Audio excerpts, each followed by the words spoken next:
C'est quoi IPsec? IPsec, je suis certain que si tu es dans l'informatique ou que de près ou de loin tu es dans la cybersécurité, tu en as entendu parler. C'est-à-dire que on va à un moment te dire bah là on va faire un tunnel IPsec et puis toi bah tu sais pas trop ce que ça veut dire. Eh bien sache que dans cette vidéo là, moi je vais t'expliquer ce que c'est IPsec. Si ça fait déjà quelques temps que tu es sur la chaîne, tu vas te dire franchement c'est déjà connu, je sais exactement tout ce que c'est. Si c'est pas le cas, eh bien tu vas le savoir maintenant. Et je ne peux que te recommander de t'abonner parce que ça va te permettre, d'être informé quand tu auras de nouvelles vidéos qui vont sortir sur ce genre de sujet, mais surtout d'aller regarder les précédentes et tu vas voir, tu vas apprendre une masse de choses. Donc, quoi qu'il arrive, ça va t'être utile, mais tu vas voir, IPsec, finalement, ça ne change pas grand-chose par rapport à ce que tu as l'habitude d'utiliser et de comprendre sur les vidéos. On regarde ça tout de suite dans la vidéo. C'est parti!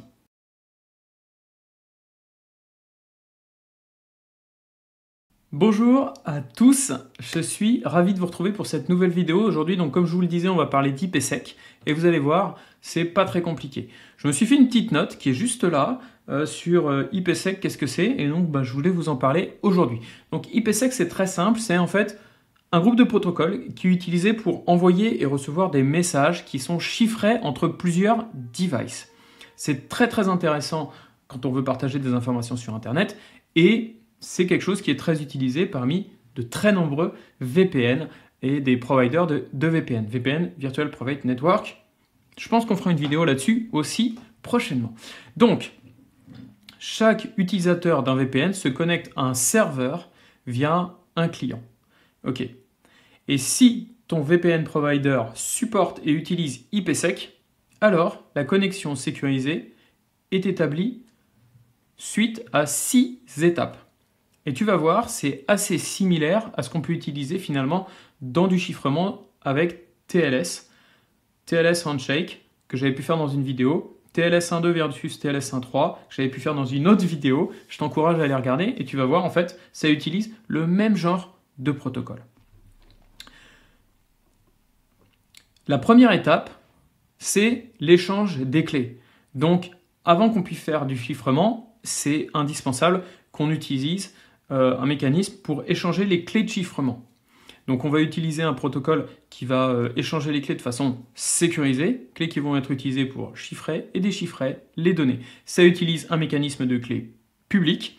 La clé publique, je te réexplique ça très simplement, mais j'en ai fait une vidéo dédiée. C'est un mécanisme en fait où tu vas distribuer des coffres forts à plein de gens. Tu dis voilà, venez, j'ai un endroit où vous pouvez prendre plein de coffres forts. La personne qui veut t'envoyer un message privé va aller récupérer un de tes coffres forts qui est ouvert, mettre son document à l'intérieur, fermer, mettre le loquet, la serrure, et te le renvoyer. Lui, il ne peut plus la rouvrir de toute façon. Et toi, quand ça arrive chez toi, tu es le seul à avoir la clé privée qui ouvre tous tes coffres forts. Il faut voir ça de cette façon-là, c'est le plus simple à se représenter. Clé publique, c'est un coffre-fort ouvert. Clé privée, c'est moi qui l'ai, il n'y a que moi qui l'ai. Et quand je reçois un coffre-fort que quelqu'un a récupéré, il a mis quelque chose dedans, il l'a fermé, moi j'ai la clé pour l'ouvrir. Donc ça utilise finalement la même chose que ça. Et en fait, ça va mettre les données ensuite dans un paquet, la payload. Et en fait, au début et à la fin des payloads, il y a un header et des trailers, donc au début et à la fin, pour être certain que les données ont été correctement envoyées, parce qu'en fait, tu ne vas pas envoyer tes données d'un seul coup, tu vas découper tes données et les envoyer. L'authentification, c'est l'étape numéro 3. Donc, IPsec utilise un mécanisme de header d'authentification dans ses paquets de données. En fait, ça, c'est surtout pour s'assurer que au sein de ton tunnel, les données qui ont été envoyées viennent d'un device qui est lui-même autorisé. Donc ça, c'est ce qui va t'éviter d'avoir des attaques de type man in the middle ou de type replay attack. C'est quand on intercepte la connexion pendant son trajet, pendant son transit. C'est ce qui t'assure que les données n'ont pas été trafiquées par un attaquant quelconque. Ok, l'étape numéro 4, c'est le chiffrement. Ok, maintenant que tu as ton tunnel IPsec, donc IPsec, ça va aussi chiffrer les données et les paquets de données à l'intérieur, et ça va juste utiliser ce qu'on appelle un ESP, Encapsulating Security Protocol, qui va prendre tout le payload, tous les headers IP, et qui va en fait le chiffrer. Et après, tu vas pouvoir le transmettre. Et donc c'est l'étape numéro 5, c'est la transmission. Le VPN client va juste communiquer avec le serveur en utilisant finalement un protocole de transfert. Et dans le cas des tunnels IPsec, ce qui est le plus souvent utilisé, c'est le protocole UDP, c'est un protocole de la couche OSI. C'est très simple et surtout c'est très rapide pour établir une connexion entre deux devices. En fait, tu n'as pas besoin d'établir une connexion particulière et dédiée. Ça, c'est UDP. Donc, c'est ce que ça va utiliser. IPsec utilise finalement le protocole UDP. Et enfin, la 6e étape, c'est le déchiffrement. Maintenant que tu es soit ça a été envoyé sur le serveur, soit c'est le serveur qui est envoyé sur le client, les données, elles sortent du tunnel, elles sont déchiffrées, et finalement, ton device, il peut les utiliser comme n'importe quelle donnée. C'est réalisé de façon totalement transparente pour toi. C'est ce qui fait que tu vois en sortant de ton tunnel VPN, ton site web, tes photos, et ainsi de suite. Il n'y a aucun souci, c'est totalement transparent pour toi. Quelque chose qu'il faut prendre en compte avec IPsec, c'est que c'est très gourmand en termes de CPU, puisqu'il va falloir chiffrer, déchiffrer et ainsi de suite. Donc il faut peut-être se dire que ce n'est pas le meilleur protocole, par exemple, pour faire du streaming qui envoie énormément de données, parce qu'il va falloir que tu chiffres les données au départ, que tu les déchiffres en arrivant, et tout ça, ça reçoit énormément de données quand tu commences à faire du streaming.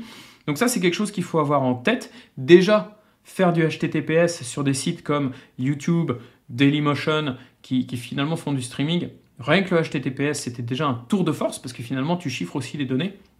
Mais là, IPsec, c'est définitivement pas un protocole qui est fait pour transférer des gros volumes de données. Donc ça, c'est vraiment un des problèmes que tu peux avoir avec IPsec dans les VPN. Donc voilà, maintenant, tu as une meilleure compréhension d'IPsec, j'espère. Si ce n'est pas le cas, pose des questions dans les commentaires, je serais ravi d'y répondre. Pour te résumer ça vraiment super simplement, hein, c'est on échange les clés, on chiffre les données, on rajoute des paquets et des headers au début et à la fin de chaque paquet pour être certain que ça fonctionne. On rajoute des headers, pareil, avec le paquet, ça c'est IPsec qui te le fait et qui te l'envoie en transit avec UDP. Quand tu le reçois, c'est déchiffré de façon transparente, toi tu vois rien. IPsec, c'est pas le meilleur protocole quand tu veux faire du streaming parce que c'est vraiment gourmand par rapport à ton CPU. Mais à part ça, ça fonctionne super bien. J'espère que ça t'a plu comme vidéo.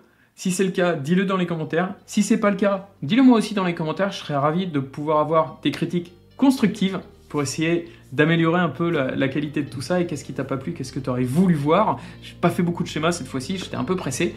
D'ici là, portez-vous bien sur le web et ailleurs et on se retrouve bientôt pour de prochaines vidéos. Ciao, ciao!